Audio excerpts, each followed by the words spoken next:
10⁻³ में 10 है और उसका मास नंबर 14 है। ठीक, then find number of electron, proton, neutron किस में, एक्स में, x+2 में, x-2 में, x2 में और x2 में, x2+2 में। तो x और में 3 इलेक्ट्रॉन एक्स्ट्रा दे दिया तो x-3 बन गया है। तो निकालना क्या है, इलेक्ट्रॉन, प्रोटॉन, न्यूट्रॉन।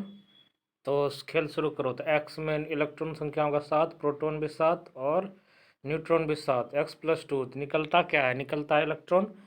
तो बच गया इलेक्ट्रॉन कितना, 2 ठो निकल गया तो 2 प्लस चार्ज है, प्रोटॉन सेम ही रहेगा, इलेक्ट्रॉन निकलता है। तो 5 बचा इलेक्ट्रॉन, 7 प्रोटॉन, न्यूट्रॉन 7 7 बराबर है।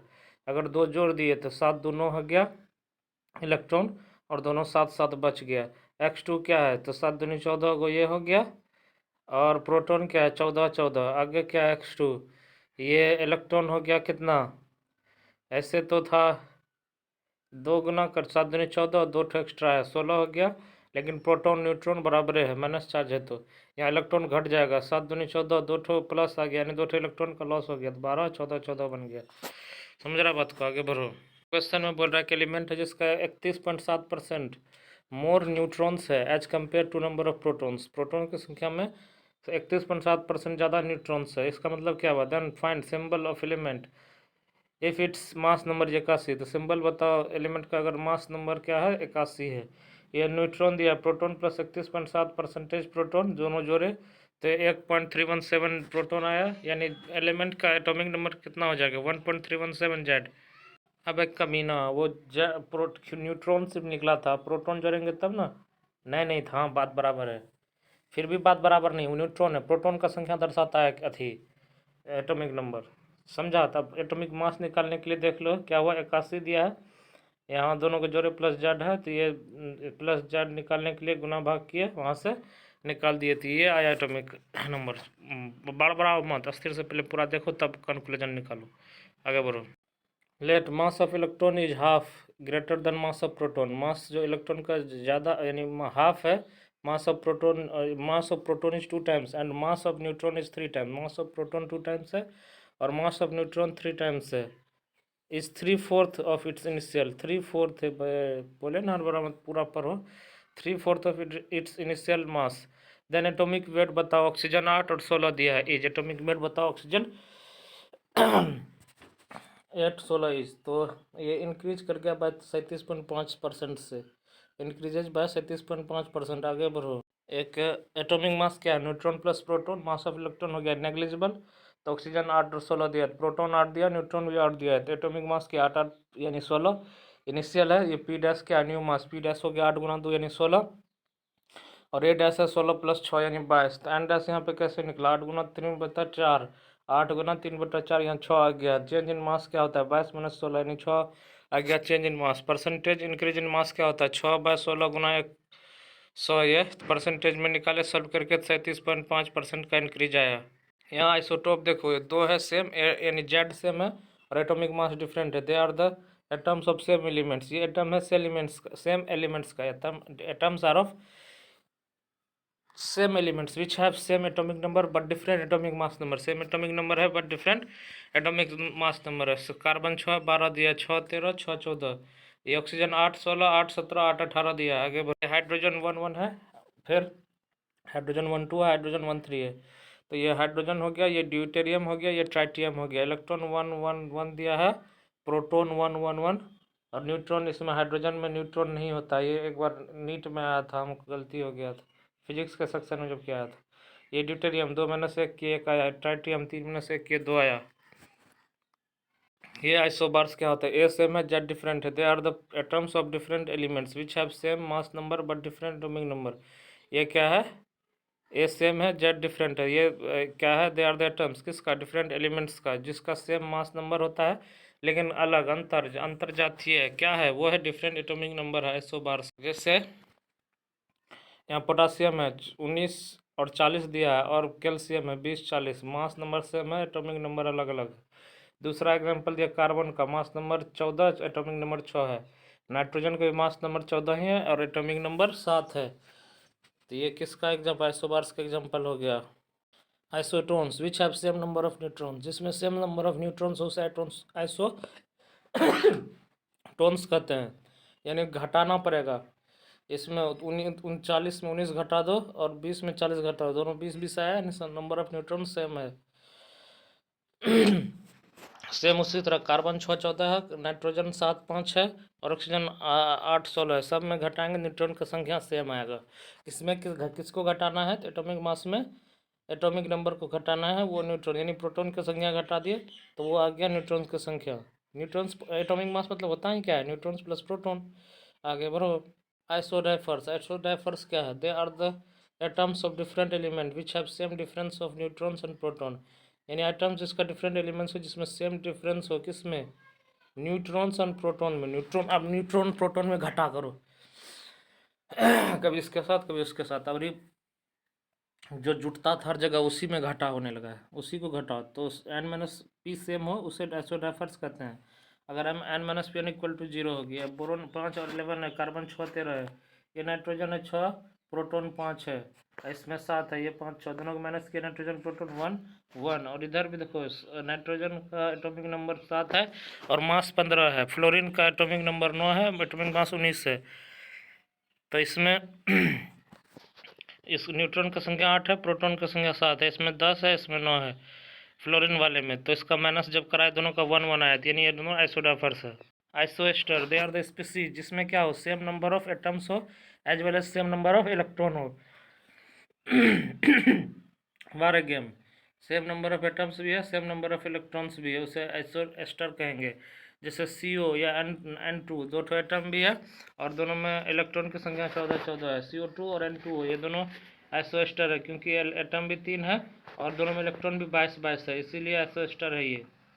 आइसो इलेक्ट्रॉनिक्स, स्पीसीज जिसमें कि have same number of electrons, species जिसमें सेम नंबर ऑफ इलेक्ट्रॉन्स हो, सेम नंबर ऑफ इलेक्ट्रॉन्स हो, उसे आइसो इलेक्ट्रॉनिक कहेंगे। जैसे इसमें कार्बन में 4 है, यानी 6 पहले हुआ, 4 और जुड़ गया, 6 4 10, 7 3 8 2 10। यहाँ प्लस मतलब क्या होता है, इलेक्ट्रॉन का घटना, उस हिसाब से सब में देख लो, ये आसान है। CO2 में 22 है, N2 में 22 है, गिन के देख लेना। टाइटेनियम में भी 22 है इलेक्ट्रॉन की संख्या। CO में 14 है, 8 6 14, नाइट्रोजन 7 दूनी 14, ये 6 दूनी 12, -2 मतलब जुड़ता है तो 14 ये भी गया। CO3 -2 32, ये कार्बन 8 3 24, 24 6 30, ऊपर में 2 32, इसके तरह H2CO3 32, SO2 में 32। आसान है, आगे बढ़ो। इलेक्ट्रोमैग्नेटिक रेडिएशन EMR वाई दिया है, इधर डायरेक्शन ऑफ प्रोपगेशन है। क्या है, डायरेक्शन ऑफ प्रोपगेशन, ये एक्स है, वाई उधर वाई एक्सिस है। तो अकॉर्डिंग टू मैक्सवेल के अनुसार एक्सेलरेटेड चार्ज पार्टिकल क्या प्रोड्यूस करता है, बोथ, दोनों चीज प्रोड्यूस करता है। कौन चीज दोनों, इलेक्ट्रिक फील्ड और magnetic field. Electric field and magnetic field both are perpendicular to each other, दोनों परपेंडिकुलर है एक दूसरे से, and also perpendicular to the direction of propagation. और नया नियम क्या जुड़ रहा है, ऑल्सो परपेंडिकुलर है किसके, डायरेक्शन ऑफ प्रोपगेशन के। EMR do not require any medium, they can travel in vacuum with speed of light. यानी EMR में यानी इलेक्ट्रोमैग्नेटिक रेडिएशन को कोई मीडियम नहीं चाहिए और वो वैक्यूम में ट्रेवल करता है with speed of light, light के स्पीड से वो ट्रेवल करता है। कल PMP सर का लेक्चर देख रहे थे, पूछ रहा था लेमडा क्या है, सब ताक रहा था, कोई नहीं उठाया हाथ। तो लेमडा वो भी इसी तरह समझाया था, ऊपर का क्रस्ट और क्रस्ट का जो दूरी है लेमडा है, या नीचे ट्रफ या ट्रफ का दूरी जो है लेमडा है। मेन डेफिनेशन उसका क्या यही है, क्रस्ट और ऊपर वाले क्रस्ट, नीचे वाले को ट्रॉ कहते हैं, भी सीख लो। और जो जितना फैला हुआ ये एम्पलीट्यूड है, यहाँ वेवलेंथ है, ये क्या, distance between two consecutive crust या ट्रफ, बोले ना, वही डेफिनेशन दिया था सर भी उसी तरह समझाए। डिस्टेंस किसके बीच में, दो कंजिक्यूटिव क्रस्ट या ट्रफ के बीच में। यूनिट क्या होता है, मोल मीटर होता है, पर सेंटीमीटर होता है, या एंगस्ट्रॉम होता है। वेव नंबर क्या, it is defined as the number of waves in unit length. एक पर यूनिट लेंथ, फिक्स लेंथ में जितना नंबर ऑफ क्या हो, वेव हो, उसे ही क्या कहेंगे, वेव नंबर। जैसे डिनोट इसको ऐसे करते हैं, फ्रीक्वेंसी ऊपर डंडा की तरह, और इसका फॉर्मूला आता है वेव नंबर इक्वल टू 1/λ, 1/λ, तो इसका यूनिट इनवर्स हो गया 1/λ, याद रखना। फ्रीक्वेंसी ये क्या है, it is the number of waves passing through a point in 1 second, एक सेकेंड में एक पॉइंट से पास करने वाले वेव्स की संख्या फ्रीक्वेंसी कहलाता है। वेव हो गया 1/t। टाइम पीरियड क्या, it is the time taken by wave to pass through a point. Time period क्या, it is the time taken by wave जो पास करे एक पॉइंट से। आगे बढ़ो। वेलोसिटी क्या है, it is the distance covered by wave in unit time, एक यूनिट टाइम में डिस्टेंस जो कवर्ड हो जाए उसे वेलोसिटी कहते हैं। वेलोसिटी क्या हो गया, लेमडा बाई टी, यानी वेलोसिटी इक्वल टू फ्रिक्वेंसी गुना लेमडा। एम्पलीट्यूड क्या है, ये हाइट है ऑफ क्रस्ट का या डेप्थ ऑफ क्रस्ट, हाइट या डेप्थ ऑफ क्रस्ट या ड्रॉ हो सकता है, उसे एम्पलीट्यूड कहते हैं। EMR इलेक्ट्रोमैग्नेटिक रेडिएशन स्पेक्ट्रम दिया है। इधर जाने पे लेमडा बढ़ रहा है, यानी हम जब वेव की ओर से नीचे जाते हैं लेमडा बढ़ता है, तो हम उसी तरह से याद भी करते हैं। Cosmic rays, gamma rays, X rays और ultraviolet rays, visible rays, infrared, microwave और रेडियो वेव, यानी -0.01 एंगस्ट्रॉम है, ये 0.1 एंगस्ट्रॉम हो गया, 1000 या 3800, ये वेव की ओर इधर से नीचे जा रहा है। आगे बढ़ो, सी इक्वल टू क्या हो गया, फ्रीक्वेंसी लेमडा, फ्रीक्वेंसी हो गया सी बाय लेमडा। तो यहाँ फ्रीक्वेंसी है क्या, 1 bye lambda, 1 bye lambda, 1 angstrom है 10⁻⁻10 मीटर, ये 1 नैनोमीटर के 10⁻⁹ मीटर, ये 1 पाइकोमीटर है 10⁻12 मीटर। वेव की ओर इधर 7600 तक गया। आगे बढ़ो, तो ये हमारा स्पेक्ट्रम था। इधर जाने पे लेमडा बढ़ रहा था, फ्रीक्वेंसी घटेगा, जाहिर सी बात है। सी इक्वल टू हो गया फ्रीक्वेंसी इंटू लेमडा, फ्रीक्वेंसी हो गया C by lambda, frequency inversely proportional है लेमडा के। इधर 3800 एंगस्ट्रम है, तो यहाँ लास्ट में 7600, 4000 शुरू है, मान लो 7500 तक गया। प्लैंक्स क्वांटम थ्योरी क्या था, द रेडिएशन एनर्जी एब्जॉर्ब्ड या emitted is not continuous but discontinuous in from packets और क्वांटा। क्या बोल रहा है, रेडिएशन एनर्जी एब्जॉर्ब या इमिटेड जो होता है कंटिन्यूस नहीं होता, वो डिसकंटिन्यूस होता है। किस फॉर्म में, पैकेट्स या क्वांटा के रूप में। In case of light this packets और quanta are called photons. Light के केस में उस पैकेट्स या क्वांटा को क्या कहते हैं, फोटोन्स कहते हैं। एनर्जी डायरेक्टली प्रोपोर्शनल है फ्रीक्वेंसी ऑफ रेडिएशन के। या एनर्जी क्या हो गया, एनर्जी मान लो वर्क होता है फोर्स इंटू डिस्टेंस, वर्क भी एनर्जी ही है। तो वर्क क्या होता है, force into distance, force ma गुना d, यूनिट निकाल रहा है जूल में, तो हेनरी का जूल क्या हुआ है, जूल सेकेंड, जूल गुना सेकेंड ने ml/T निकाल लेना पड़ेगा रख, तो उसका यूनिट का तरीका अलग सीखेंगे। एनर्जी क्या, directly proportional frequency of radiation के। तो एनर्जी क्या होता है, equal to H nu, energy equal to H nu, H क्या प्लैंक्स कांस्टेंट है, प्लैंक्स क्या 6.62 गुना 10⁻³ जूल सेकेंड है, 6.62 गुना 10⁻34 जूल सेकेंड है। एनर्जी ऑफ वन फोटोन क्या होता है, energy equal to H nu के बराबर, एनर्जी ऑफ एन फोटोन, तो energy equal to H nu के बराबर, एन एच न्यू के बराबर होता है। यानी एनर्जी वन फोटोन का हो गया energy equal to H nu, तो एनर्जी ऑफ एन फोटोन क्या हो गया, energy equal to N H nu, या energy equal to N H C by lambda, N 1 2 3 हो सकता है, यानी energy H nu 2 H nu 3 H nu हो सकता है, फ्रैक्शन में कभी नहीं होगा। पहली बार पता चला फ्रैक्शन में नहीं होगा, देख लो। एनर्जी को एस सी बाय लेमडा रखेंगे, एस सी बाय लेमडा लिखा जाता है, एच का डाटा रखे 6.62 गुना 10⁻34, सी है 3 गुना 10⁸ लेमडा। अब इसको रीअरेंज किए तो इसका क्या आता है, ई इक्वल टू 2 गुना 10⁻25 by lambda. Energy equal to क्या होगा, 2 गुना 10⁻25 by lambda, energy equal to 2 into 10⁻25 by lambda. ये और क्या हो गया, एनर्जी इक्वल टू हो गया 12400 by lambda electron volt, 12400 by lambda electron volt. 1 electron volt क्या हो गया, 1.6 गुना 10⁻19 जूल, 1.6 गुना 10 हो गया E1। यहाँ E1 नीचे तक पहुँचा है, बहुत दूर से आया व्यापारी, तो इसको क्या लिख सकते हैं, तो ये जो बोला तुम थोड़ा थोड़ा कवर करो, जितना तुम किया हम उसके बराबर है। तो E1 इक्वल टू क्या हो गया, E2 प्लस E3, इसको जोड़ने के लिए फिर NH न्यू, फिर डायरेक्ट NH न्यू किए, फिर NH2 प्लस NH3, यानी फ्रिक्वेंसी 1 बराबर हो जाएगा किसके, 2 और 3 के, दोनों के मिला के फ्रिक्वेंसी के। लेमडा 1 इक्वल टू क्या हो गया, लेमडा 2 प्लस लेमडा 3, ये गलत है, इस तरह से नहीं जो कर सकते हैं, इसको एनर्जी के टर्म में ला के तब करना पड़ेगा। फ्रीक्वेंसी को कर सकते हैं लेकिन लेमडा को नहीं। S C by lambda 1 equal to हो गया S C by lambda 2 plus S C by lambda 3, तो 1 बाय लेमडा 1 इक्वल टू क्या हो गया, 1 bye lambda 2 plus 1 bye lambda 3, इस तरह से नियम है, उस तरह ऊपर वाला वो गलत है। आगे बढ़ो, यहाँ क्या ज्ञान दे रहा है, लेमडा 331 एंगस्ट्रॉम दिया है, तो बताओ फिर वेव नंबर, तो 1/λ रखो, सॉल्व करो, आ जाएगा। फ्रीक्वेंसी बताओ, c/λ करो, डाटा रखो, सॉल्व करो, आ जाएगा। इलेक्ट्रो एनर्जी जूल में बताओ, तो 2 × 10⁻⁻25 पिछवे लिखा था, अब बाय लेमडा जो है मीटर में ला के सॉल्व करो, आंसर आ जाएगा। इलेक्ट्रॉन वोल्ट में 12,400 था, इलेक्ट्रॉन वोल्ट 12,400, इसको इलेक्ट्रॉन एंगस्ट्रॉम में ला के सॉल्व करो, आंसर आ जाएगा। एनर्जी, अब फिर क्वेश्चन दिया, एनर्जी दिया 3.3 इलेक्ट्रॉन वोल्ट, फ्रीक्वेंसी लेमडा और एनर्जी जूल में निकालना है, हो जाएगा। आगे बढ़ो। यहाँ क्या ज्ञान बातें चल रहा है, 2 रेडिएशन है, वेवलेंथ 2000 एंगस्ट्रॉम और 4000 angstrom are given, then calculate and compare their energy. Calculate करो, क्या कैलकुलेट और कंपेयर करो उसका एनर्जी। लेमडा 1 है 2000, लेमडा 2 है 4000, तो E1 हो गया 12,400/2000 इलेक्ट्रॉन वोल्ट, यहाँ से आ गया 6.2 इलेक्ट्रॉन वोल्ट, और E2 क्या है 12,400/4000 यानी 3.1 इलेक्ट्रॉन वोल्ट आएगा। तो E1/2 का रेशियो लिया, लेमडा 2/λ1, तो 4000/2000 की 2/1 आया।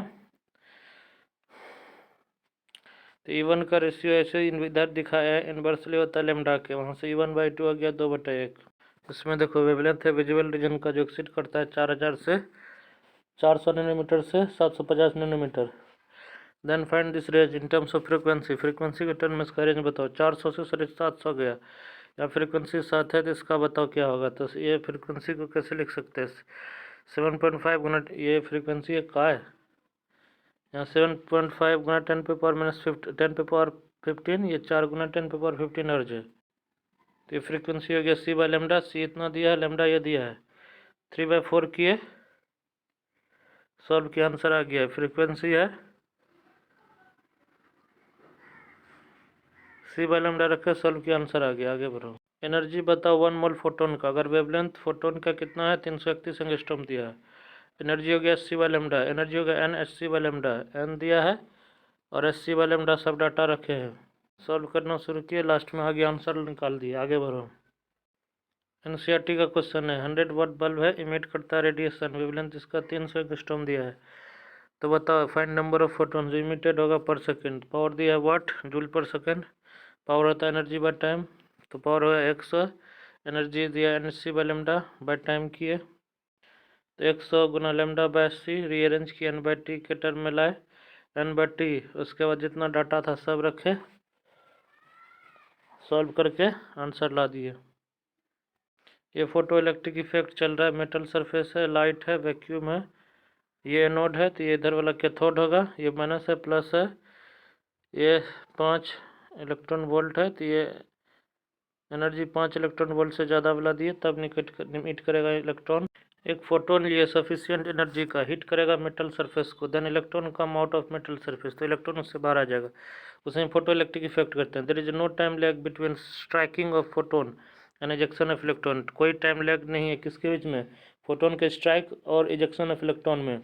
Number of photon electron emitted क्या हो गया, directly proportional intensity of light के, number of photo emitted electron जो है वो डायरेक्टली प्रोपोर्शनल है इंटेंसिटी ऑफ लाइट के। ये क्या मिनिमम अमाउंट जो है फ्रीक्वेंसी का वो रिक्वायर्ड कितना है, इजेक्ट फोटो इलेक्ट्रॉन क्या होता है, उसे थ्रेशोल्ड फ्रीक्वेंसी है।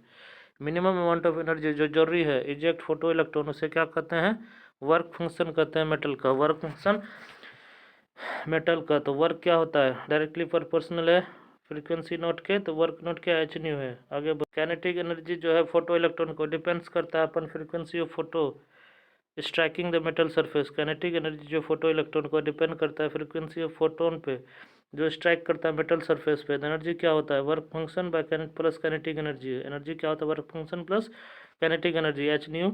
इधर क्या हो गया, h nu equal to h nu nought plus half M E V square.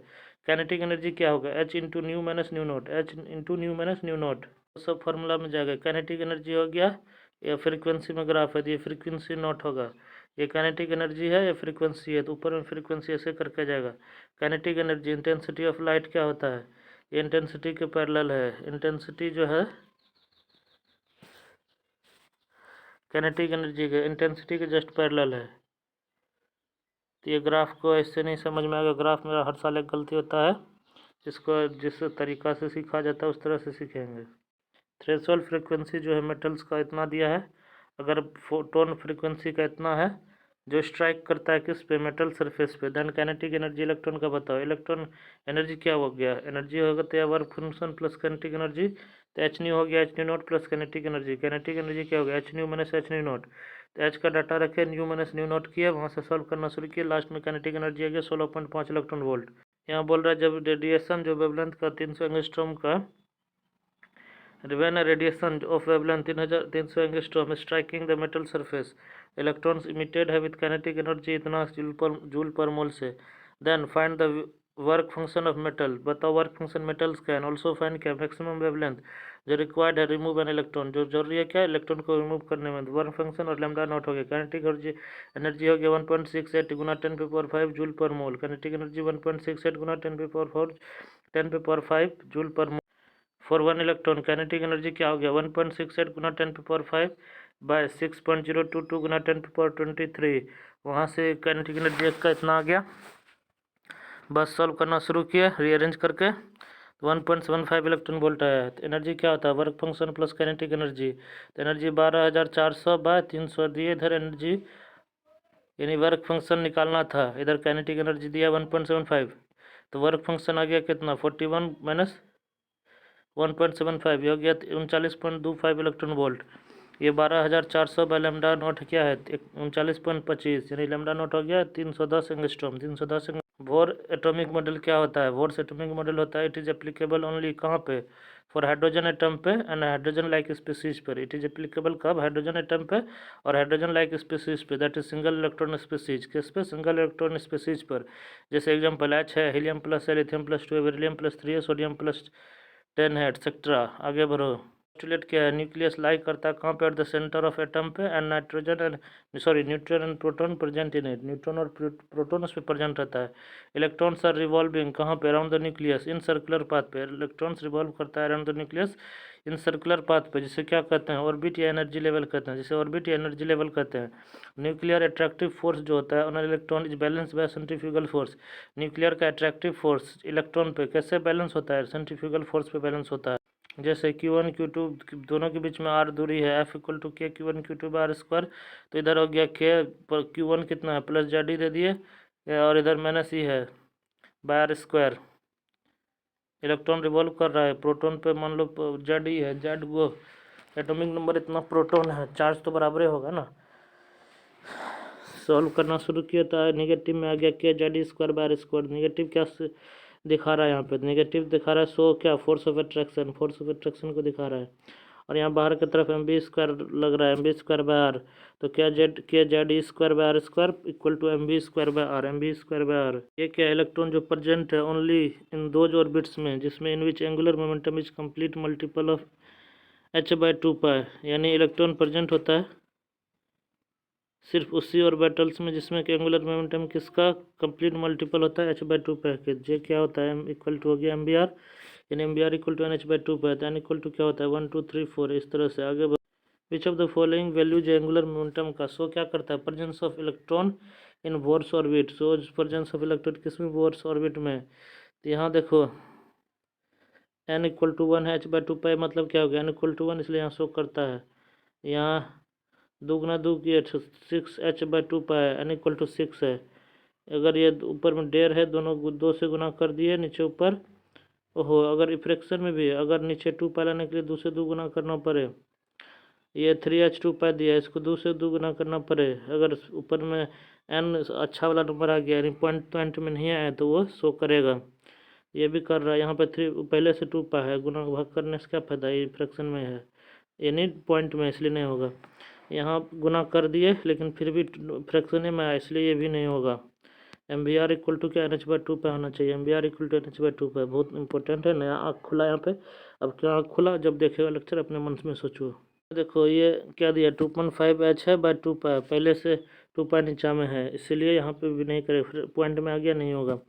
ये हो जाएगा क्यों होगा, क्योंकि नीचे पाए में हो, दोनों से ऊपर नीचे गुना किए, 2 गुना h/2π आ गया, तो 2 n इक्वल टू 2 आ गया, तो हो जाएगा। यहाँ 0.5 h/π है, तो यहाँ 2 से गुना किया h/2π, n इक्वल टू 1 आ गया, तो हो जाएगा। ये क्या है, ये 10h/π, यानी 2 गुना 2 20 एच बाई टू पाई, तो एन इक्वल टू क्या आ गया 20, एन इक्वल टू 20 आगे बढ़ो। यहाँ पे 5.5 एच पाई दिया था, तो ऊपर नीचे 2 से गुना करके यानी 2 पाई लाने के लिए किए गुना, सॉल्व किए, देन 11 एच बाई 2 पाई आ गया, यानी हो सकता है भी। आगे बढ़ो।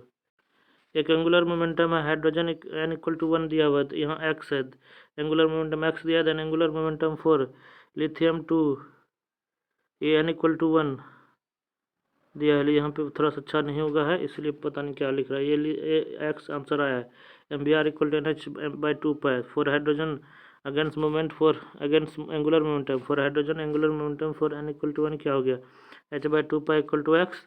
तो फॉर लिथियम प्लस 2, तो यहाँ लिथियम प्लस 2 दिखा है, एन इक्वल टू 1 दिया, H by 2 pi equal to x. तो इसमें डाउट है, लिखा क्या क्या है सही नहीं पता है। अब इसमें देखो, इफ एंगुलर मोमेंटम जो एच ई प्लस का है यानी एन इक्वल टू 2 पे वो एक्स है, देन एंगुलर मोमेंटम बताओ beryllium plus 3 N equal to 3 का क्या होगा।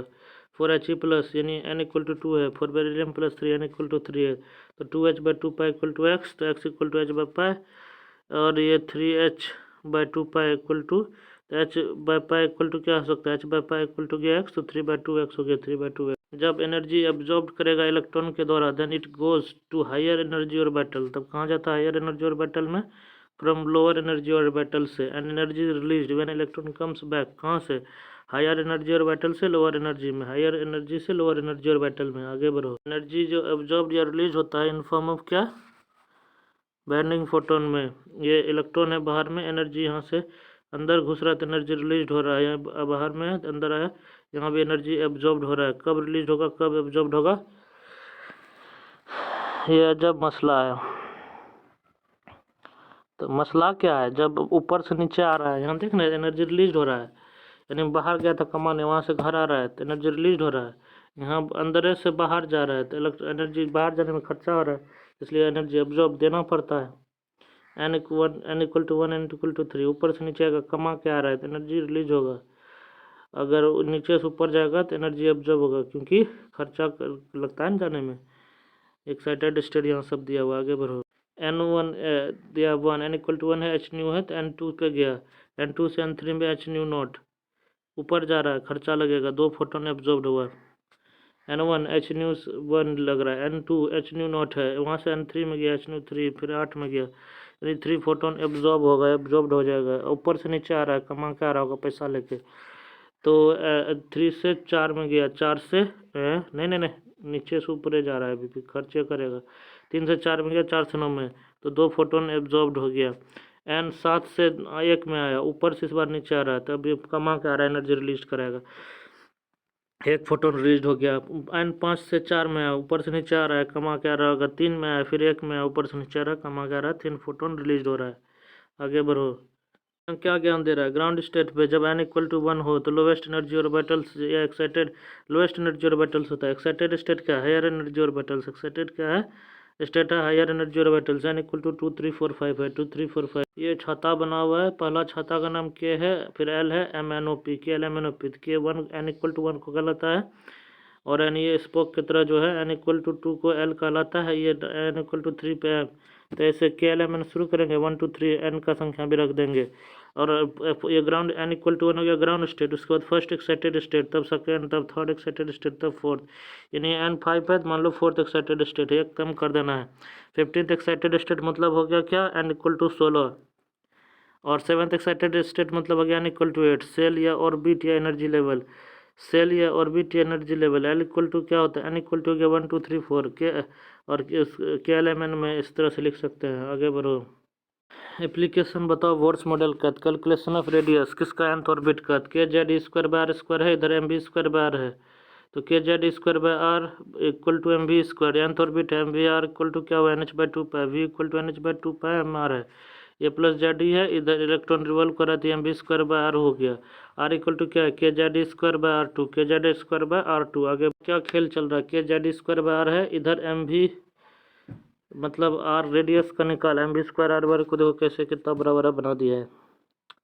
आर निकालने के लिए ये भी एम टी आर के कैटेगरी में ही जाता है, n square H square by 4 pi square k Z M E square, k Z M E square, k Z M E square, यानी n square H square, n square H square by 4 pi square k Z M E square, k का value यहाँ क्या होता है 9 गुना 9, 9 गुना 10 पे power 9, 9 गुना 10 पे power 9।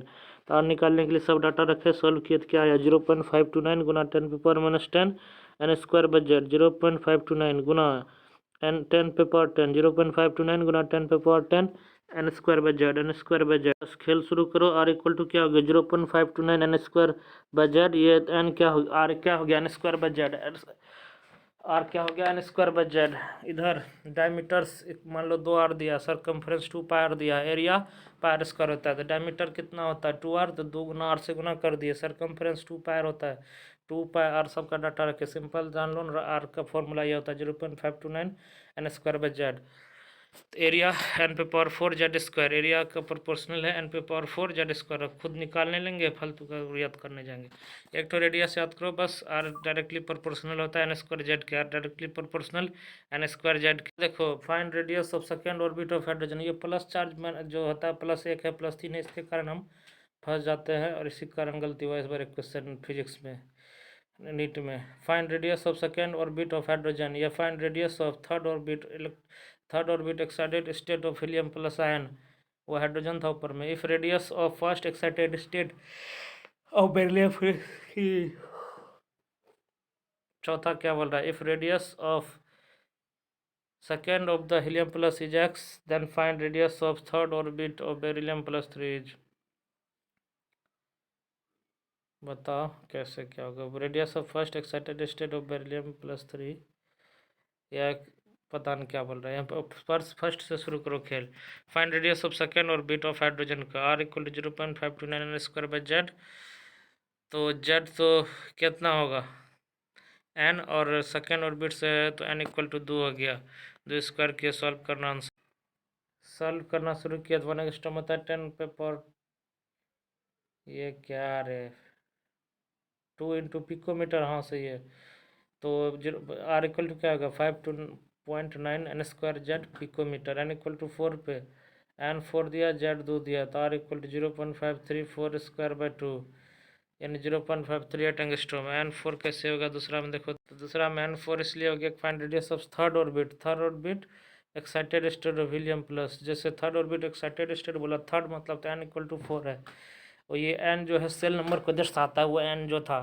अब देखो अब हीलियम प्लस प्लस माइनस से कोई मतलब नहीं है, एटॉमिक नंबर जेड जो है जेड ही रहेगा, उस पर कोई असर नहीं पड़ता, इलेक्ट्रॉन का लॉस या गेन होता है प्लस माइनस चार्ज से।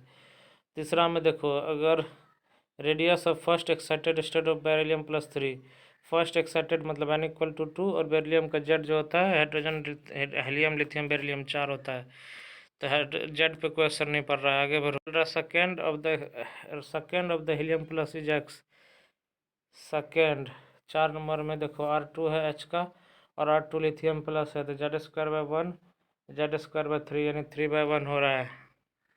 तो रेशियो के टर्म में खेल के आंसर आ गया, 5 भी दिया था। R2 हीलियम प्लस का है और R3 बेरिलियम प्लस 3 का है, 2 पे पावर 2/2 है, 3 पे पावर स्क्वायर बाई 4 है, तो 8/9 हो गया। R3 क्या है बेरिलियम प्लस 3 इक्वल टू 9/8 गुना R2 हीलियम प्लस, तो 9/8x, 9/8x आ रहा है। आगे बढ़ो,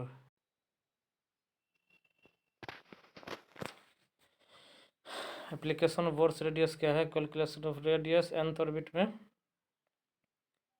इधर प्लस जेड ही है, इधर इलेक्ट्रॉन है, तो एम बी स्क्वायर बार हो गया, आर इक्वल टू क्या हो गया के जेड स्क्वायर बार स्क्वायर nth ऑर्बिट में, तो m B are equal to NH/2 pi, यानी वी निकालने के लिए एम आर को नीचे कर दिया, तो NH/2 पाए एम आर, इधर के जेड स्क्वायर है equal to M B square है, k Z E square by R by M B square, R R कटा था, तो के Z square by R rearrange किए तो आर इक्वल टू क्या हो गया N square H square by 4 pi square k Z M E square, R2 helium plus का B3 प्लस का, तो R2 निकालना है 2 वाले का, और R3 मतलब 3 वाले का, जेड जेड रहेगा, जेड में कोई चेंज नहीं होगा।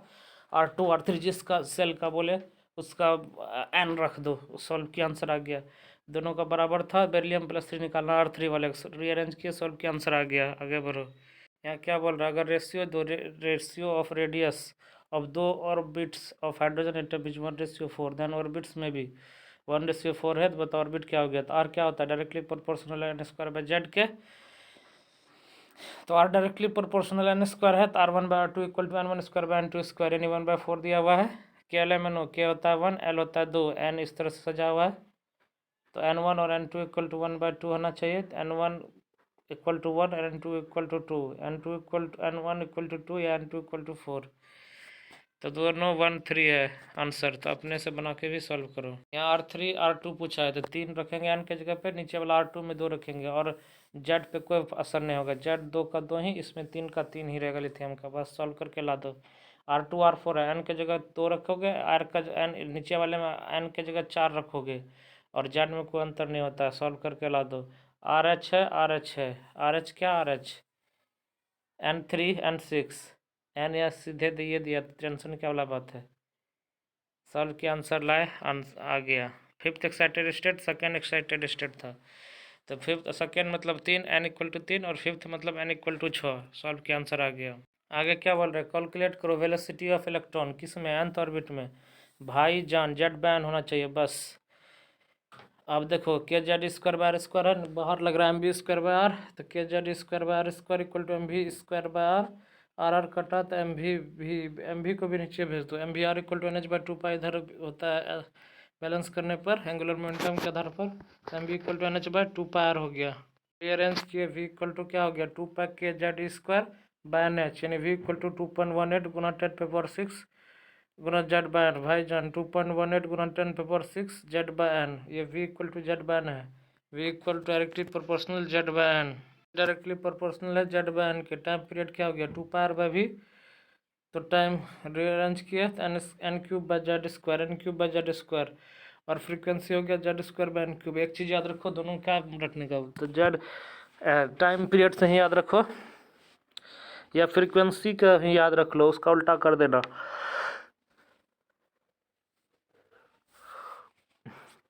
2 3 वाई जान फ्रीक्वेंसी जेड, और 2 3 है, 2 3 2 3 2 3, आगे बढ़ो। भाई जान जेड बाय एन 2 3 23, भाई जान 23, भाई जान ये फ्रीक्वेंसी वाला 23, जेड बाय एन 23, इसका उल्टा हो जाएगा टाइम पीरियड। आगे बढ़ो, यहाँ क्या गेम खेल रहा है, फाइंड रेशियो बताओ वेलोसिटी ऑफ इलेक्ट्रॉन का सेकेंड में, और फोर्थ ऑर्बिट हाइड्रोजन एटम के। तो वेलोसिटी यहाँ हो गया 2.18 गुना 10⁻6 जेड बाय एन, तो वेलोसिटी क्या हो गया Z by N directly proportional to Z by N, तो velocity directly proportional to Z N, Z by N. तो फ्रीक्वेंसी क्या है, वेलोसिटी इन्वर्सली प्रोपोर्शनल हो गया एन के, बस V2/V4, यानी एन के 2 है, इसमें एन 4 है, तो इन्वर्सली है, इन्वर्स के अनुसार रखे, सोल्व के आंसर आ गया, Z1 दिया था। Find ratio of velocity electron का in second and fourth orbit of hydrogen atom में। V इक्वल टू क्या होता है 1.2.18 गुना 10⁻6 जेड बाय एन है, V इक्वल टू क्या होता है directly proportional to Z by N है, तो बस जेड और एन जैसे देखो V3 3 वाला एन मतलब दे दिया, जेड पे कोई असर नहीं पड़ेगा, जेड वही का वही रहेगा। तो सॉल्व करना शुरू करो, 3 का निकालना है, तो लिथियम है 3, इसका जेड भी 3 और एन भी 3, V2 निकालना है 2, जेड भी 2, 100 गुना किया, भाग दे का आंसर निकल। यहाँ देखो V2 है बेरिलियम का, तो 2 हो गया beryllium, hydrogen lithium beryllium, helium lithium beryllium 4 हो गया। अब 2 निकालना, 2 किए 4 है, वो कर लिए, सॉल्व करना, यानी एन दिया है 4, और इसका हीलियम है 2 हो गया जेड, डाले सॉल्व किया, आंसर आ गया। और टाइम पीरियड का रेशियो पूछा, टाइम पीरियड क्या होता है, फ्रीक्वेंसी का याद है क्या है, जेड बाय एन ही होता है, और 23 है 2 3 23, जेड तो 23 हुआ, तो उसका उल्टा कर दो, एन क्यूब जेड 2, बस उस हिसाब है, एन क्यूब जेड स्क्वायर है ना, जेड 2 उस हिसाब से रखो, मतलब सॉल्व करो। एन ये V2 हो गया, जेड इसका हीलियम का 2 होता है, ये V3 N3 हो गया, और लिथियम का एन क्या होगा, तो ये 3 और जेड 3। आगे बढ़ो, कैलकुलेट किया एनर्जी ऑफ इलेक्ट्रॉन, किस में, nth ऑर्बिट में, nth ऑर्बिट में एनर्जी बताओ इलेक्ट्रॉन का। टोटल एनर्जी क्या होता है, kinetic energy plus potential energy, इधर k Z square by are square, बाहर में है M B square by are, तो के जेड टोटल एनर्जी क्या हो गया half m B square plus minus k Z square by are, ये हो गया। रीअरेंज किया, टोटल एनर्जी क्या हो गया हाफ के जेड स्क्वायर बाय आर, इधर पोटेंशियल एनर्जी क्या होगा minus k Z square by r, इधर k Z square by are square, इधर एम भी स्क्वायर बाय आर, तो के जेड स्क्वायर बाय आर है, इधर एम इक्वल टू एम भी हो गया, एम भी स्क्वायर हो गया, M v r equal to क्या हो गया, n²h²/4π² टोटल एनर्जी क्या हो गया, हाफ kz²/n²h² गुना 4π² टोटल एनर्जी इधर रीअरेंज किया -2π² तो टोटल एनर्जी क्या हो गया, -2.18 गुना 10⁻18 z² -2.18 गुना 10⁻18 z²/n²। 1 इलेक्ट्रॉन वोल्ट क्या होता है, 1.6 इंटू 10⁻−19 1 जूल हो गया 1/1.6 into 10⁻−19 electron volt. Total energy क्या हो गया, -13.6 z² electron volt per atom. तो टोटल एनर्जी हो गया -2.18 गुना 10⁻18 z² गुना 6.022 गुना 10⁻23 जूल पर मोल। तो टोटल एनर्जी क्या हो गया, -1312 z²/n²। सॉल्व किया आगे तो टोटल एनर्जी हो गया -312 z²/n² किलो कैलोरी पर मोल में। MTR हो गया, ये चारों पांचों जो है MTR इसको रद्द हो बैठ। टोटल एनर्जी क्या होता है, -13.6 z² electron volt per atom है। तो टोटल एनर्जी हो गया क्या, z²/n²। यहाँ निगेटिव साइन है इन टोटल एनर्जी में, सो क्या करता है दैट फोर्स ऑफ अट्रैक्शन जो है बिटवीन न्यूक्लियस एंड इलेक्ट्रॉन है, बिटवीन न्यूक्लियस एंड इलेक्ट्रॉन है। काइनेटिक एनर्जी क्या होता है, हाफ kz²/r तो काइनेटिक एनर्जी हो गया इन्वर्स आर के। आर बढ़ने से काइनेटिक एनर्जी घटता है, ये 235 है। पोटेंशियल एनर्जी क्या हो गया, -kz² kz तो पोटेंशियल एनर्जी क्या हो गया, -1/r के। तो आर बढ़ने पर पोटेंशियल एनर्जी बढ़ता है। टोटल एनर्जी क्या हो गया, potential energy by 2 equal to kinetic energy, potential energy by 2 equal to kinetic energy. तो टोटल एनर्जी क्या हो गया, -kz²/2r kz²/2r तो टोटल एनर्जी हो गया -1/r। आर बढ़ने पे यहाँ टोटल एनर्जी भी बढ़ता है। टोटल एनर्जी क्या हो गया, -1/r के। तार बढ़ने से टोटल एनर्जी भी बढ़ता है। Total energy -13.6 z²/n² electron volt per atom है।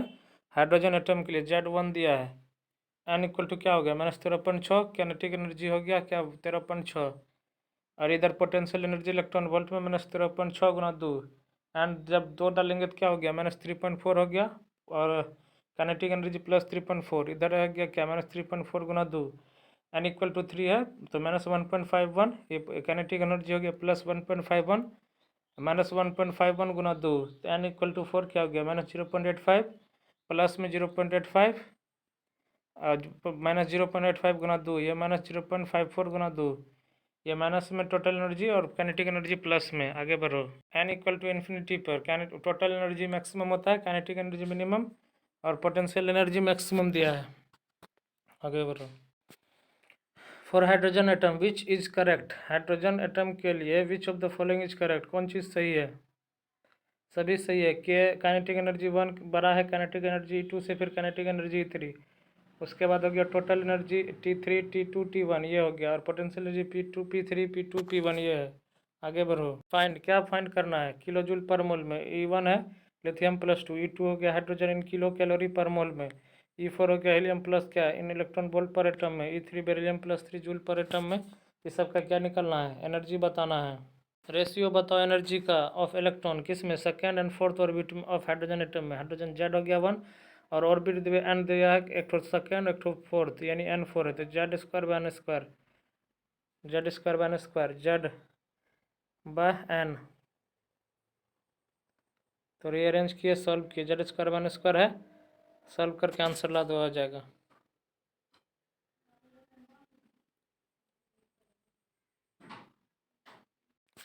E3 E4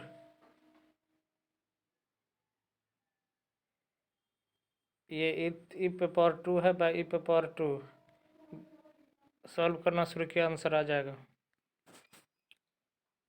एनर्जी का लिया, फाइंड रेशियो ऑफ एनर्जी क्या, इलेक्ट्रॉन का फर्स्ट और सेकंड एक्साइटेड स्टेट है। फर्स्ट मतलब n इक्वल टू 2, सेकंड मतलब n equal to 3, n equal to 3। Hydrogen है Z1 हो गया, Z²/n² होता है, बस डाटा रखे सॉल्व किए। यहाँ इलेक्ट्रॉन स्टेट सेकेंड का थर्ड का, सेकेंड मतलब थर्ड, थर्ड मतलब फोर्थ। लिथियम 3 दिया है, बेरिलियम 4 है। ये क्लियरिटी अगर रहता है तो क्वेश्चन गलती नहीं होता, इस क्लियरिटी के चक्कर में क्वेश्चन गलती हो गया।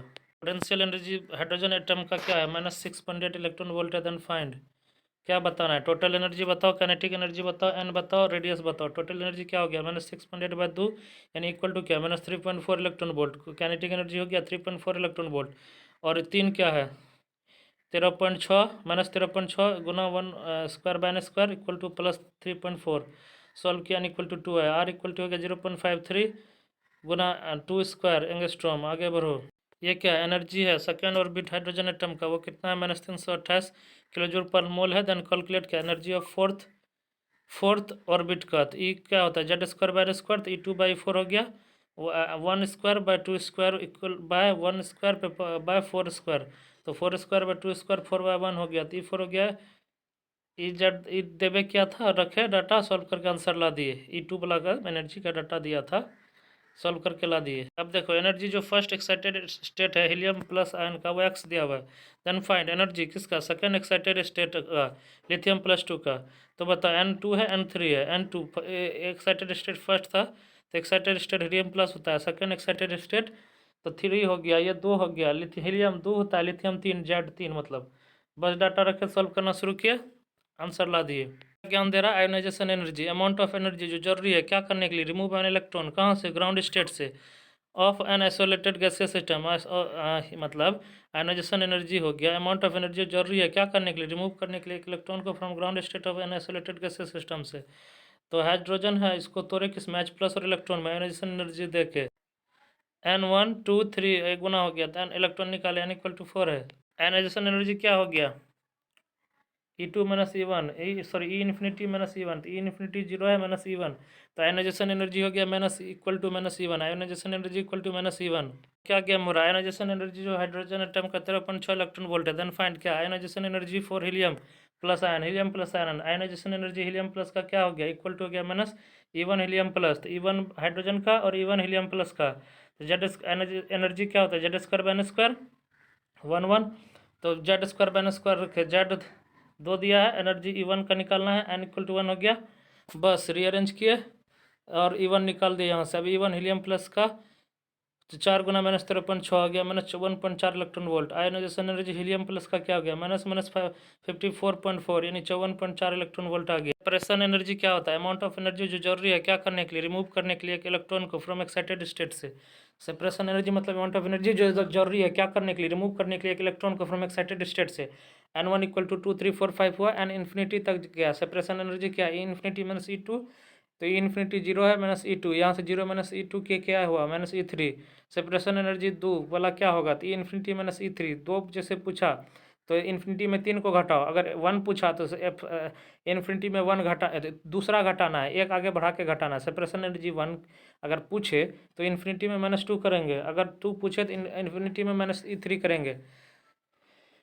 बस वहाँ से 0 -E3, तो -E3 के बराबर ही आ। एक्साइटेड एनर्जी क्या है? It is the amount of energy जो जरूरी है क्या करने के लिए? Excite an electron from its ground state से। एक्साइटेड एनर्जी क्या है? अमाउंट ऑफ एनर्जी जो जरूरी है क्या करने के लिए? एक्साइट करने के लिए इलेक्ट्रॉन को, कहाँ से? ग्राउंड स्टेट से। N = 1 और एक कहाँ जाएगा? N से 2 3 4 में। N = alpha infinity infinity infinity, N = infinity. N = 4, N = 3, N = 2, N = 1 है। ये आयोनाइजेशन एनर्जी व सेपरेशन एनर्जी है। ये आयोनाइजेशन एनर्जी है। फिर से सेपरेशन एनर्जी E1 क्या है? इन्फिनिटी में E2 को घटाएंगे। सेपरेशन एनर्जी 2, तो एक बढ़ा के तो इन्फिनिटी यानी 0 से E3 को घटाएंगे। आ गया इलेक्ट्रोमैग्नेटिक स्पेक्ट्रम। इलेक्ट्रोमैग्नेटिक स्पेक्ट्रम क्या है? स्पेक्ट्रा या मतलब होता है अपीयरेंस। वाइट लाइट है, इसको एक ये प्रिज्म से पास कराए तो ये फोटोग्राफिक स्क्रीन दिया हुआ यहाँ पे इस तरह से आएगा। मोनोक्रोमेटिक लाइट जरूरी है लेना इस एक्सपेरिमेंट के लिए। मोनो मतलब सिंगल क्रोमोसोम कलर का, सिंगल वेवलेंथ, ये रेडिएशन है। टाइप्स ऑफ स्पेक्ट्रम क्या हुआ? टाइप्स ऑफ स्पेक्ट्रम, इमिशन या एब्जॉर्प्शन स्पेक्ट्रम क्या होता है? इमिशन स्पेक्ट्रम, वाइट लाइट दिए, इससे पास कराए, ये प्रिज्म है, स्क्रीन पर आया, इमिशन स्पेक्ट्रम हुआ। इमिशन स्पेक्ट्रम, ये क्या है? एब्जॉर्प्शन स्पेक्ट्रम, वाइट लाइट है, ये एब्जॉर्ब किया ऑब्जेक्ट, ये बीच में फिर कुछ है एक्सलिट की तरह, फिर प्रिज्म डाले, फिर स्क्रीन डाले। यहाँ एब्जॉर्प्शन स्पेक्ट्रम पे देखो किस तरह का हो रहा है। इसका डेफिनेशन क्या दिया? When a ray of light pass करेंगे प्रिज्म से, then with shorter wavelength bands, then ray क्या है? विथ शॉर्टर वेवलेंथ बैंड करता है। Then the ray with longer wavelength, किसके तुलना में? शॉर्टर वेवलेंथ वाला ज़्यादा बेंड करता है, किसके तुलना में? रे विथ लॉन्गर वेवलेंथ के तुलना में। आगे बढ़ो। Continuous and discontinuous spectrum. Continuous spectrum क्या है? All wavelength appears continuously. Example क्या है? विवग्योर, सनलाइट, रेनबो। सभी वेवलेंथ अपेयर होता है कंटिन्यूसली। किससे? विवग्योर से, सनलाइट से, रेनबो से। डिसकंटिन्यूस स्पेक्ट्रम क्या है? Some wavelength are disappeared, some wavelength disappeared हो जाता है। एग्जाम्पल वीवी मतलब विवग्योर आया, ईगो अब डिसअपेयर हो गया, डिसकंटिन्यूस हो गया। लाइन एंड बैंड स्पेक्ट्रम क्या है? और बैंड स्पेक्ट्रम है। लाइन स्पेक्ट्रम मतलब होता है फाउंड बाय एन एक्साइटेड स्टम। कैसे बनता है लाइन स्पेक्ट्रम? एक्साइटेड स्टम से। एक्साइटेड एटम हुआ, ये मतलब स्लिट से पार हुआ, इस प्रिज्म में ये स्क्रीन है, यहाँ लाइन की तरह आ गया तो लाइन स्पेक्ट्रम हो गया। ये क्या है? Line spectrum for each element is different. Line spectrum प्रत्येक एलिमेंट के लिए है, यह अलग है। So they are also known as fingerprint of element, इसलिए इसे क्या कहते हैं? Fingerprint of element. Line spectrum जो प्रत्येक एलिमेंट का है वो अलग है, इसलिए क्या कहलाता है? ये डिफरेंट, ये है known as fingerprint of element के लिए। दूसरा, नंबर ऑफ स्पेक्ट्रल लाइन जो फॉर्म्ड होता है वो डिपेंड करता है अपन एक्साइटेशन एनर्जी पे। नंबर ऑफ स्पेक्ट्रल लाइन जो बना वो किस पे निर्भर करता है? एक्साइटेशन एनर्जी पे। तीसरा, it is if number of electron अगर सेम हो इन डिफरेंट स्पीसीज में, अगर number of electrons are same in different species and their line spectrum will be similar, तो उसका लाइन स्पेक्ट्रम क्या होगा? सिमिलर होगा। क्वेश्चन देखो, which of the following will form line spectrum similar to hydrogen spectrum? कौन line spectrum बनाएगा जो similar हो हाइड्रोजन स्पेक्ट्रम के? तो lithium plus two, lithium plus two, lithium plus two. Band spectrum ये फॉर्म होता है एक्साइटेड मॉलिक्यूल से। बैंड बना मॉलिक्यूल से, molecule band, molecule band, molecule excited molecule है, ये स्लिट से पार करा है, प्रिज्म है, फिर स्क्रीन पे इस तरह से दिख रहा है। हाइड्रोजन स्पेक्ट्रम इधर दिया हुआ है, ये हाइड्रोजन स्पेक्ट्रम है। हाइड्रोजन इलेक्ट्रिक डिस्चार्ज करता है, दो में टूटा हाइड्रोजन, हाइड्रोजन, ये एक्साइटेड हाइड्रोजन एटम हो गया, स्लिट से पास करा है। फोटोग्राफिक फिल्म है इधर, N1 से N2 में गया, ये रिलीज हो रहा है, ये एब्जॉर्ब हो रहा है। ये N1 से गया N1 में, 2 में, 3 में, 4 में एब्जॉर्ब है, ग्राउंड स्टेट है। N1 से N2। अब ई क्या होता है? -2.18 गुना 10⁻⁻18 z square by n square, ये जूल पर एटम हुआ, जूल पर एटम। ये एनर्जी क्या होता है? -13.6 z square by n square electron volt per atom, electron volt per atom. Energy N1 क्या होता है? -2.18 गुना 10⁻⁻18 z square by N1 square. और ये N2 क्या हो गया? -2.18 गुना 10⁻⁻18 z square by N2 square. तो डेल्टा ई क्या हो गया? 2.18 गुना 10⁻⁻18 into 1 by N1 square minus 1 by N2 square. Delta e हो गया 2.18 गुना 10⁻⁻18 into 1 by N1 square minus 1 by N2 square. Delta e हो गया एच न्यू, डेल्टा ई हो गया सी बाय लेमडा। N4 से लेकर N2 में गया, डेल्टा ई फ्रीक्वेंसी और लेमडा दिया हुआ है। देखो फर्स्ट हुआ लाइन, दूसरा, तीसरा, चौथा, तो फर्स्ट और दूसरा के बीच में है 10, डिफरेंस कितना? 10.2 इलेक्ट्रॉन वोल्ट। फिर दूसरा से तीसरा के बीच में 1.89। इस तरह से देखो, ये 53.6 -53.6 इलेक्ट्रॉन वोल्ट लाइमन सीरीज कहलाता है। ये Balmer, Lyman Balmer, LBP, Lyman Balmer Paschen है, ब्रैकेट है, पी फंड है, ये हम फ्रेश सीरीज है। एन इन्फिनिटी से 0 पे गया, N6 हो गया 0.-0.38, N5 हो गया, ये N4 है -0.85, N = 3 क्या? -1.51, ये N = 2 हो गया -3.4। ये अल्फा बीटा गामा बन गया, फर्स्ट लाइन हो गया, लास्ट लाइन इधर लास्ट में है। पास्चन सीरीज, ये बाल्मर सीरीज क्या होता है? विजिबल रीजन है, लास्ट लाइन ई मैक्स है या फ्रीक्वेंसी मैक्स है, लेमडा मिनिमम है। लेमन सीरीज क्या है? अल्ट्रावायलेट रीजन है, फर्स्ट लाइन क्या है? ई मिनिमम, वी मिनिमम और लेमडा मैक्सिमम। आगे बढ़ो। कैलकुलेशन किसका? रेडबर्ग कांस्टेंट आर का। ई हो गया -2π² mk² z² e⁴/n² N2 से N1 में गया, डेल्टा ई क्या हो गया? EN2 - EN1, डेल्टा ई हो गया -2π² mk² e⁴/z² N2² h², इधर हो गया +2m² mk² e⁴/z² N1² h²।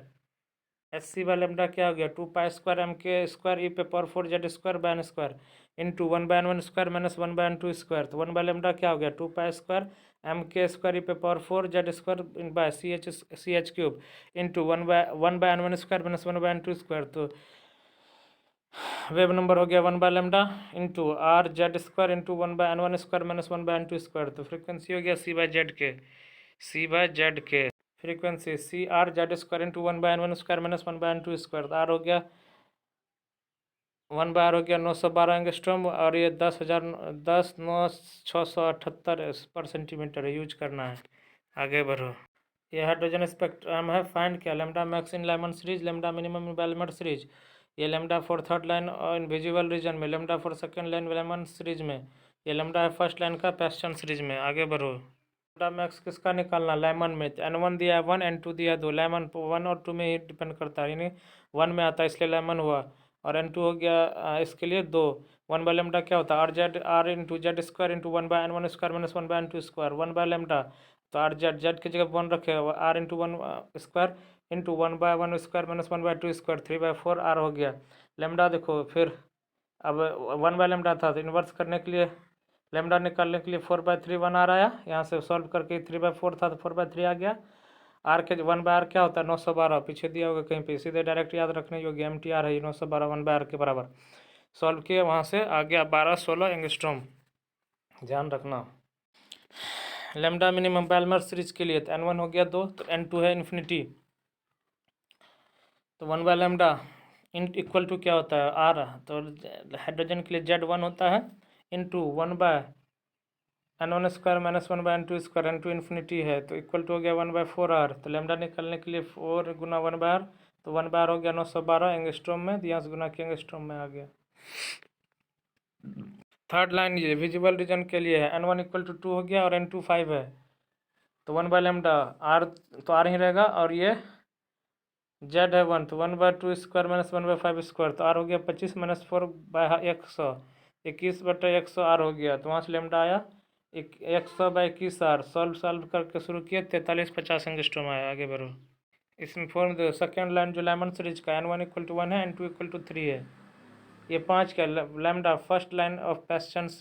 देखो फर्स्ट लाइन किसका, lambda first line of Paschen, N1 3 है, N2 4 है। आगे बढ़ो, lambda max by lambda minimum for Lyman series for hydrogen spectrum का क्या है, 1/λ इक्वल टू हो गया R Z square into 1/n1 square minus 1/n2 square. तो lambda minimum N1 equal to N1 है और N2 इन्फिनिटी हो गया, लेकिन लेमडा मैक्सिमम के लिए नज़दीक से करता है और लेमडा मिनिमम के लिए दूर वाला लेमडा मिनिमम हो जाता है, यानी अनुमान लगाना छोड़ देता है। वहाँ से क्या हो गया, लेमडा मिनिमम इन्फिनिटी से फेंको तो लेमडा बहुत कम होता है, लेमडा इन्वर्स है ना, लेमडा कम रहेगा तब ना एनर्जी ज़्यादा होगा, और यहाँ अगर नज़दीक से फेंको एनर्जी कम है तो लेमडा मिनिमम मैक्सिमम होगा तब ना एनर्जी कम होगा। बस lambda max by lambda minimum शुरू करो, 1/λ मिनिमम इस तरह, ये नहीं ये मेन है, 1 इस तरह से रीअरेंज करके ये फार्मूला के हिसाब से रखे, ठीक। उसके बाद ये आया और रीअरेंज करके 4/3 आया। होमवर्क में दे रहा lambda max sorry lambda minimum plus lambda max Balmer series का बताओ। दूसरा है lambda minimum for Balmer series और लेमडा मिनिमम लेमन सीरीज का बताओ, सॉल्व करो। ये देखो लेमडा मिनिमम लेमन सीरीज का, लेमडा मिनिमम कब होगा लेमन सीरीज का, लेमन 1 में आता है, इन्फिनिटी से 1 में फेंको, आ गया, ये भी ट्रिक समझ में आ गया। छोटा पूछे लेमडा इन्फिनिटी से फेंको तब एनर्जी ज़्यादा होगा, इन्वर्स में है, क्या है भैया रिलेशन, इन्वर्सली रिलेशन है, नीचे रहता है is C by lambda. Lambda max Balmer series का, लेमडा मैक्सिमम चाहिए, बाल्मर है, लेमन बाल्मर 3 से 2 में गिरा इसको, N1 2 हो गया और N2 3 हो गया। देखा लेमडा मिनिमम लेमडा मैक्सिमम, बस N1 N2 निकालने में दिक्कत होता है, फॉर्मूला तो याद रहता है, are Z square into 1/n1 square minus 1/n2 square, formula पर रखो, सॉल्व करो, आंसर आ जाएगा। Lambda second line Balmer series का और lambda third line Lyman series का, लेमन लेमडा सेकेंड पूछा है, लेमन बाल्मर सीरीज का सेकेंड, ये कैसे होगा, सेकेंड में देखो सेकेंड में ही गिरो 3, ओहो तो यानी सेकेंड कैसे होगा, जो पहला तो हो गया 3 से 2 में और सेकेंड हो गया 4 से 2 में, और लेमडा थर्ड लेमन्स के लिए तो ये सिंपल है, थर्ड से ही नहीं 4 से गिरा तब होगा थर्ड, यानी एक इसमें भी पीछे चल रहा है। लेमडा फर्स्ट अगर पूछेगा तो मान लो तो लेमडा 2 से 1 में, सेकंड पूछेगा लेमडा 3 से 1 में, और लेमडा थर्ड पूछे तो लेमडा 4 से 1 में, उस हिसाब से N1 N2 निकालने में है, N1 दिक्कत होता है, N1 N2 निकाल लिए। Lambda third line by lambda second line Paschen series का क्वेश्चन देखो, find v max by v minimum for Lyman series, किसमें हाइड्रोजन स्पेक्ट्रम में, v max by v minimum Lyman series का हाइड्रोजन स्पेक्ट्रम में frequency c by lambda होता है, तो 1/λ सीधे डाल लो, सी से गुना कर दो, लेमडा 1/λ का फॉर्मूला होता है are Z square into 1/n1 square minus 1/n2 square. Frequency max किसके लिए, लेमन सीरीज के लिए, तो फ्रीक्वेंसी लेमन सीरीज कब होता है मैक्स, N1 से तो N2 इन्फिनिटी में डालो, तो ये तो उल्टा, हाँ डायरेक्टली है, सही है। फ्रीक्वेंसी मैक्सिमम जब दूर से फेंकेंगे फ्रीक्वेंसी एनर्जी ज़्यादा है तो फ्रीक्वेंसी भी ज़्यादा होगा, क्योंकि डायरेक्टली रिलेशन है एनर्जी के। फ्रीक्वेंसी मिनिमम नज़दीक से फेंकने पे होगा, बस N1 N2 निकालने में दिक्कत है। फ्रीक्वेंसी मैक्स होगा इन्फिनिटी से फेंकने पे और फ्रीक्वेंसी मिनिमम हो गया बगल से फेंकने पे, तो वहाँ से सॉल्व दोनों को मिला के सॉल्व करो, डाटा रखो, आंसर आ जाएगा। अगला होमवर्क दिया है क्या, frequency max for Lyman series या फिर फ्रीक्वेंसी मिनिमम बेलमर सीरीज का बताओ होमवर्क में। Frequency maximum bye frequency minimum, wave number दिया है 1/λ, तो डायरेक्टली ये निकालो, मैक्स है 1/λ, तो 1/λ फ्रीक्वेंसी मैक्स, इसमें क्या होगा वेव नंबर, ये भी लेमडा के अनुसार ही होगा, वेब नंबर लेमडा के अनुसार ही होगा। अरे बारीक से याद करना पड़ेगा यार, थोड़ा सा मिस हुआ, गलता है। और मिनिमम क्या हो गया, इन्फिनिटी से फेंकने, बस ये N1 N2 निकालना मेन है, उसके बाद तो फार्मूला बैठा आंसर आ जाएगा। एक क्वेश्चन है, for which transition in hydrogen spectrum wavelength will be same as that of helium plus in transition from 4 से 2, यानी for which transition hydrogen spectrum में वेवलेंथ जो होगा सेम होगा किससे, दैट ऑफ हीलियम प्लस में इन ट्रांजिशन फ्रॉम 4 से 2 में। लेमडा हीलियम प्लस में गया, 1/λ इक्वल टू गया 1/λ प्लस, तो बस 1/n1 square minus 1/n2 square, इधर r/z² into 1/n1 square minus 1/2 square, वहाँ सॉल्व किया तो n1 और n2 निकल गया, n1 1 n2 2, सॉल्व करने पे ज़्यादा क्लियरिटी आएगा इस क्वेश्चन में। विच ऑफ द फॉलोइंग ट्रांजिशन जो इमिट करेगा फोटोन जो मैक्सिमम वेवलेंथ का हो इन हाइड्रोजन स्पेक्ट्रम में, मैक्सिमम वेवलेंथ का है, तो मैक्सिमम वेवलेंथ का, और पूछा क्या है, इमिट करे, तो इमिट कब करेगा, वो जब ऊपर से नीचे आएगा, ऊपर से नीचे आएगा तब नहीं इमिट करेगा। इमिशन हो गया 2 से 1 में, 5 से 2 में, 4 से 2 में, तो मैक्सिमम वेवलेंथ बताना है, तो ऊपर से 4 से 2 में आया, एनर्जी मिनिमम लेमडा मैक्सिमम,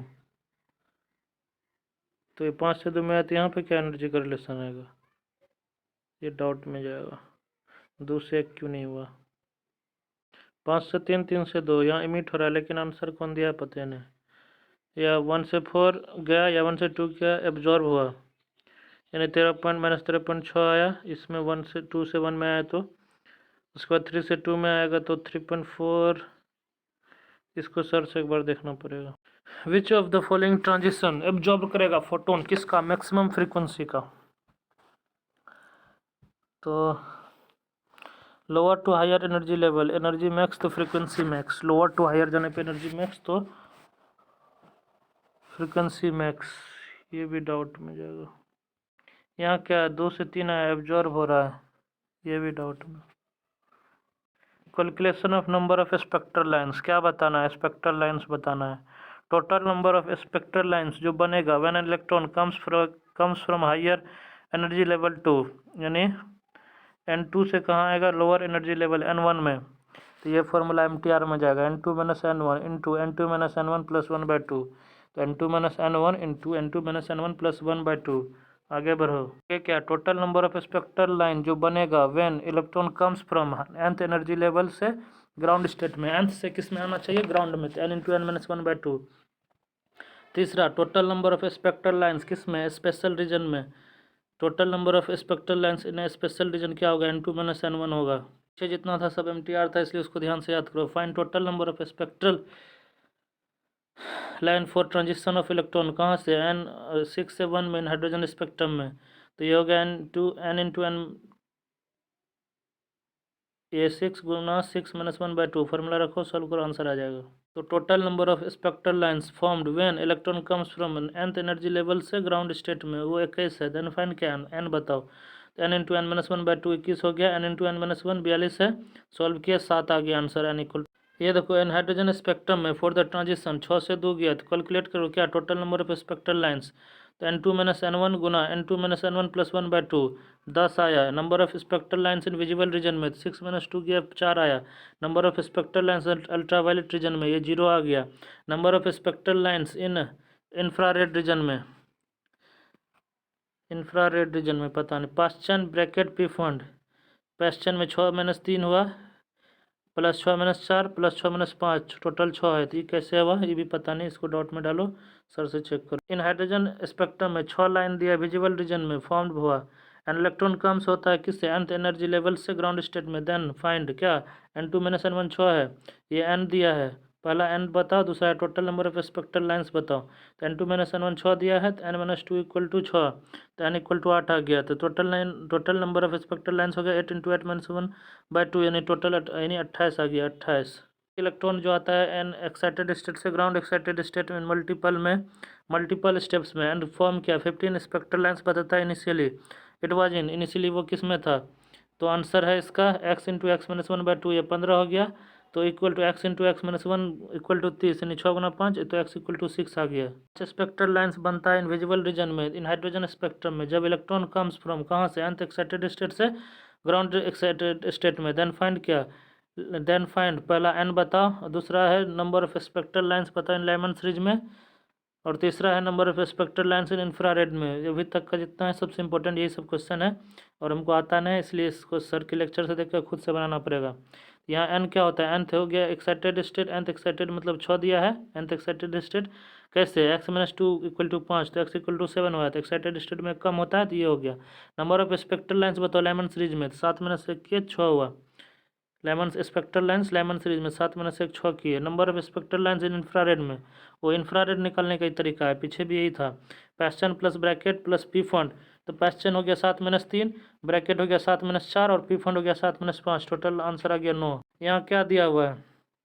अब लाइन के अनुसार समझा रहा है। n1 = 1, n2 2, n3 n4 n5 n6, तो यहाँ n 6 से 5 में है 1, और n6 से 4 में है 2, 3 में है 3, और 2 में है 4, सबको जोड़ के निकाल दिया है। देखो क्या बताना चाह रहे हैं, लिमिटेशन ऑफ वोर मॉडल का लिमिटेशन बताओ। ये एप्लीकेबल है टू सिंगल इलेक्ट्रॉन स्पीसीज पर, किस पे? सिंगल इलेक्ट्रॉन स्पीसीज पर नहीं, जिसके पास एक है उसी के पास भोर है। MBr = NH/2 π, ये नॉट एक्सप्लेन, ये एक्सप्लेन नहीं होता। He could not explain wave nature of electron, ये क्या नहीं एक्सप्लेन कर सकता है? Wave nature of electron explain नहीं कर सकता है। वेव मैकेनिकल मॉडल एटम का, ये ड्यूल बिहेवियर है इलेक्ट्रॉन का, जो डी ब्रोगली वेवलेंथ कॉन्सेप्ट कहलाता है। हाइजेनबर्ग प्रिंसिपल, पहला de Broglie dual behaviour of electron का ड्यूल बिहेवियर बताना है, और दूसरा हाइजेनबर्ग प्रिंसिपल। तो ड्यूल बिहेवियर जो इलेक्ट्रॉन का क्या होता है? ये डी ब्रोगली कॉन्सेप्ट है, ये लाइट शो करता है ड्यूल बिहेवियर को। पहला वेव नेचर है, दूसरा है प्रैक्टिकल नेचर फोटोन है। पार्टिकल नेचर फोटोन है, वेव नेचर है, ये इंटरफेरेंस एंड डिफ्रैक्शन कर रहा है, इंटरफेरेंस और डिफ्रैक्शन दोनों हो रहा है। According to de Broglie, light electron सोच करता है ड्यूल बिहेवियर को। वेवलेंथ ऑफ इलेक्ट्रॉन क्या होता है? इन्वर्सली प्रोपोर्शनल है मोमेंटम के। लैम्डा इन्वर्सली प्रोपोर्शनल है पी के, तो लैम्डा इक्वल टू हो गया h/p, तो लैम्डा इक्वल टू h/p या h/mv। This formula is valued कब? माइक्रो पार्टिकल्स के लिए, जैसे कि electron, proton, alpha atom molecules के लिए, आयंस के लिए, बट नॉट वैलिड फॉर, किसके लिए वैलिड नहीं है? माइक्रो पार्टिकल, जैसे क्रिकेट, इस सब में ये काम नहीं करता है। लैम्डा इक्वल टू h/p है या h/mv, ये इलेक्ट्रॉन, प्रोटॉन, अल्फा और एटम मॉलिक्यूल साइंस के लिए वैलिड है। लैम्डा इक्वल टू h/p हो गया या h/mv। m भरने से क्या भरा? मास भरने से, m और v भरने से, p भरने से लैम्डा घटता है। मास वेलोसिटी इन्वर्स रिलेशन में, या मास और v दोनों बढ़ा या p बढ़ा, तो इन्वर्स में तो लैम्डा घटेगा ही। लैम्डा इक्वल टू h/p है या h/mv। केस फर्स्ट में देखो, अगर माइक्रो पार्टिकल्स का हैव काइनेटिक एनर्जी के, तो काइनेटिक एनर्जी हो गया 12mv²। तो काइनेटिक एनर्जी इक्वल टू क्या होता है? हाफ m, मास से इधर गुना कर दिए, तो क्या हो गया? 12m² v², यानी p²/2m होता है, तो m कट गया। तो अब सही p निकाले, क्या √2m के हो गया, ये यहाँ फेंके जो। तो लैम्डा इक्वल टू क्या हो गया? h/p या h/mv या h/√2m के, h/√2m के। सेकेंड में देखो, अगर चार्ज पार्टिकल एक्सिलरेटेड है बाय द पोटेंशियल v से, तो काइनेटिक एनर्जी हो गया qv, तो लैम्डा हो गया h/p या h/mv या h/√2m के, √2m के, तो h/√2m qv होगा, √2m qv। तो लैम्डा इक्वल टू क्या हो गया? h/√2m qv। Lambda equal to h/√2m qv, m है मास 4mp के बराबर। ये lambda equal to h/√2m qv है, तो लैम्डा इक्वल टू क्या हो गया? √150/v। ये लैम्डा p हो गया 0.286/√v, या लैम्डा अल्फा हो गया 0.101/√v। ये तीनों इंपॉर्टेंट है, याद करने योग्य है। लैम्डा इलेक्ट्रॉन √150/v, ये लैम्डा प्रोटॉन हो गया 0.286/v √v में, लैम्डा अल्फा हो गया 0.101/√v। क्या बात कर रहा है? अगर इलेक्ट्रॉन एक्सिलरेटेड है by the potential difference of 1.5 volt, then final wavelength बताओ इलेक्ट्रॉन का। लैम्डा इलेक्ट्रॉन क्या हो गया? √150/1.5 काट कूट किए तो 150 100 आया, 10 एंगस्ट्रॉम आ गया। यहाँ क्या ज्ञान दे रहा है, फाइंड रेशियो ऑफ वेवलेंथ बताना है प्रोटॉन का एंड अल्फा पार्टिकल का। अगर मोमेंटम सेम है, लेमडा इक्वल टू हो गया h/p, तो लेमडा p हो गया इक्वल टू लेमडा अल्फा यानी 1/1। अगर वेलोसिटी सेम हो तब का कहानी बताओ, lambda proton by lambda alpha particle. Velocity same है, इस तरह से फॉर्मूला में सजाए तो M alpha by M proton आया 4mp/4mp यानी 4/1 आ गया। काइनेटिक एनर्जी सेम क्या होता है, लेमडा इक्वल टू हो गया h/√2mke, lambda proton by lambda alpha है तो h/√2mPke बाय h/√2mk 2m2ke, तो m alpha by m proton आया तो इक्वल टू क्या हो गया √4mp/mp यानी 2/1 आ गया आंसर। क्या बोल रहा है, अगर बोथ एन एक्सेलरेटेड हो by same potential difference v से, तो लेमडा इक्वल टू h/p है तो h/mv हो गया h/√2mke या h/√2mqv। p हो गया h प्लस यानी q हो गया e के बराबर, m है mp के बराबर, अल्फा हो गया he+2k, q हो गया 2e और m क्या 4mp के बराबर। Lambda p bye lambda alpha क्या हो गया h/√2mp/qv या h/√2mq m अल्फा या m alpha q alpha into v। Solve करते हुए 2√2/1 आगे बढ़ो। War theory and de Broglie concept के बारे में बात करें। अकॉर्डिंग टू डी ब्रोगली के अनुसार 2πr इक्वल टू हो गया एन लेमडा, तो एन क्या होगा, एन ऑर्बिट हो गया 2πr equal to NH/p, 2πr n into h/mv, mvr equal to हो गया NH/2π। Find number of waves in, तो फोर्थ ऑर्बिट में हो गया 4, सिक्स्थ ऑर्बिट में हो गया 6। हाइजेनबर्ग अनसर्टेनिटी प्रिंसिपल क्या, it's state that we can't measure exact position and exact momentum किसका, ऑफ मूविंग इलेक्ट्रॉन का साइमल्टेनियसली। ये स्टेट करता है we can't measure exact position and exact momentum of moving electron simultaneously. Delta X dot delta P greater than equal to हो गया h/4π के, delta X dot delta P greater than equal to हो गया h/4π के, delta X dot M delta V हो गया greater than equal to h/4π के, delta X uncertainty in position of electron, delta P क्या हो गया uncertainty in momentum of electron, delta V हो गया क्या uncertainty in velocity of electron, uncertainty in velocity of electron according to Heisenberg uncertainty principle। delta x dot delta p greater than equal to क्या हो गया h/4π। which correct, क्या सही है बताओ।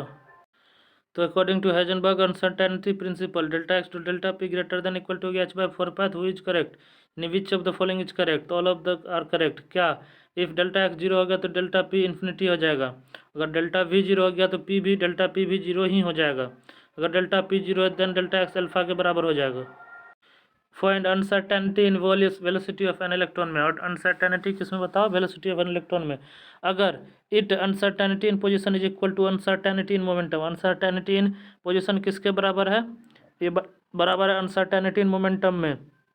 आगे बढ़ो, v इक्वल टू क्या होता है, डेल्टा एक्स इक्वल टू हो गया डेल्टा पी यानी m delta V, delta X dot delta P greater than equal to हो गया h/4π, तो m dot delta V equal to m dot delta V हो गया h/4π, तो डेल्टा वी स्क्वायर हो गया h/4π m स्क्वायर, तो डेल्टा वी क्या हो गया 1/2m इंटू √h/π। ये सॉल्व करके और क्लियरिटी लाओ।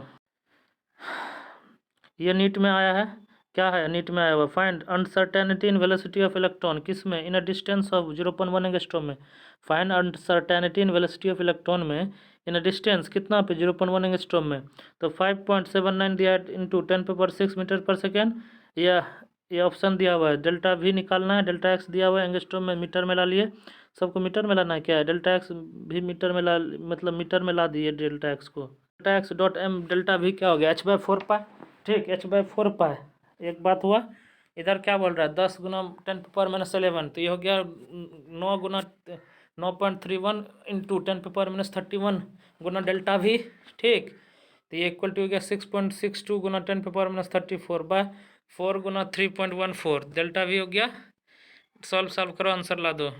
फाइंड क्या uncertainty in position of an electron moving में, जो स्पीड है कितना 3 इंटू 10⁻4 मीटर पर सेकेंड में, which is accurate up to 0.001%, जो एक्यूरेट अप टू कितना पे 0.001% पे। डेल्टा एक्स दिया है और वी भी दिया है, तीन चीज़ दिया है, वी इतना दिया है, डेल्टा वी क्या हो गया 3 इंटू 10⁻4 0.001/100 0.3 आ गया। Delta X dot M delta V h/4 पे आया, डेल्टा एक्स क्या हुआ 9.31 गुना 10⁻31 गुना 0.3, सॉल्व किया, डेल्टा एक्स आ गया इतना, सॉल्व करके लाए 2 गुना 10⁻4 मीटर आ गया। आगे बढ़ो, फाइंड क्या अनसर्टेनिटी वेलोसिटी ऑफ बॉल में जिसका मास 100 ग्राम दिया है, which have uncertainty in position जो इक्वल है किसके 0.01 सेंटीमीटर के। तो ये मीटर में आ गया 0.0001 metre. Delta X dot M delta V equal to h/4 पे दिया है।